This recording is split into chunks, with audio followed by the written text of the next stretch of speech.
Hey guys, and welcome back to this channel. In this video I'll be showing you guys how you can change the startup sound on Windows 11.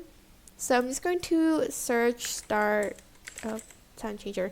You have to download this first, and then after that I'm just going to open it.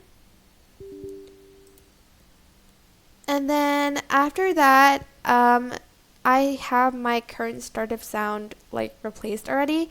But if you just downloaded this, click replace and select the file that you want to choose.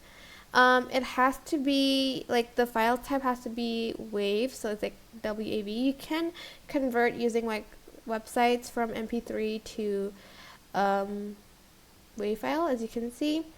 But if you want to restore it to your Windows 11 sound, you can press restore again.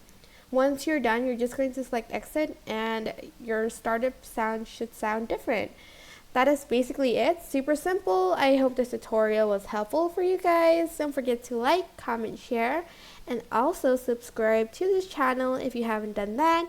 If you have any questions, just leave it in the comment section down below and I will try my best to answer them all. Thank you so much for watching. Bye!